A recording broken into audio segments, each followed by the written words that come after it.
నిజాంపేట మండల కేంద్రంలో మంగళవారం అయ్యప్ప సేవా సమితి ఆధ్వర్యంలో అయ్యప్ప దేవాలయ నిర్మాణం ప్రదేశంలో అయ్యప్ప స్వాములకు అన్నదాన ప్రసాద కార్యక్రమం ప్రారంభించడం జరిగిందని గురుస్వామి బజార్ రంజిత్ గౌడ్, కన్నేస్వామి పంజాబ్ విజయ్ కుమార్లు అన్నారు. ఈ సందర్భంగా వారు మాట్లాడుతూ ఆ హరిహర పుత్రుడు అయ్యప్ప స్వామి అనుగ్రహంతో ఈ రోజే కాకుండా నిరంతరం అయ్యప్ప స్వాములకు అన్నదాన ప్రసాదాన్ని అందించాలనే సంకల్పంతో ముందుకెళ్తున్నామన్నారు.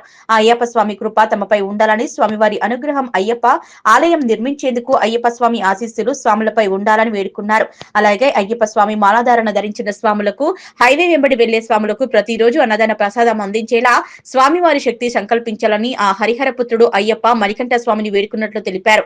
ఈ కార్యక్రమంలో అయ్యప్ప గురుస్వాములు వీరమ్మల్లు, బాలయ్య, జీడి యాదగౌడ్, నవీన్ రెడ్డి, దేశెట్టి సిద్ధరాములు, నాయని వెంకటేశం, రామచంద్రం, బాలరెడ్డి, వినోద్, భిక్షపతి, రమణ, ప్రణయ్ గౌడ్, ధనంజయ్, నరేష్ గౌడ్, తిరుపతి రెడ్డి, రాజిరెడ్డి, శ్రీనివాస్ రెడ్డి, గోపిగౌడ్, మధుగౌడ్ తదితరులు పాల్గొన్నారు. నిజాంపేట మండల కేంద్రంలో అయ్యప్ప సేవా సమితి ఆధ్వర్యంలో అయ్యప్ప దేవాలయ నిర్మాణ ప్రదేశంలో ఈరోజు అన్నదాన ప్రసాద కార్యక్రమం ప్రారంభించడం జరిగింది.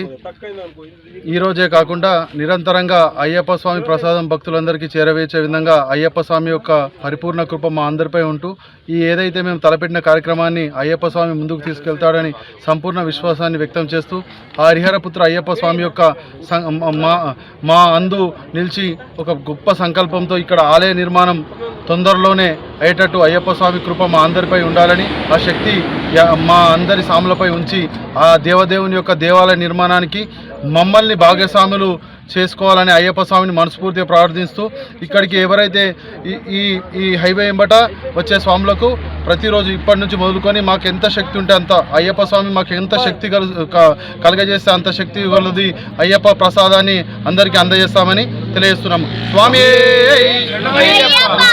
సుతనే దీక్షతో ఇక్కడ పనిచేస్తున్నాము. ఇక్కడ ఆలయ నిర్మాణమే ఆ అయ్యప్ప స్వామి మా మందు నిలవాలనంటే ఇక్కడ ఆలయ నిర్మాణంతోనే అది సాధ్యమవుతుందని చెప్పి నేను కూడా కన్యాస్వామిగా నేను వేడుకుంటున్నా.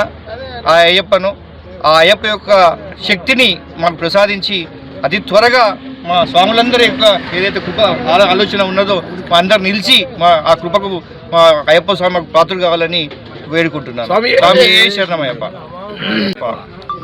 ఈరోజు నిజంగా కూడా ఒక అద్భుతమైన దినంగా నేను అభివర్ణిస్తున్నా.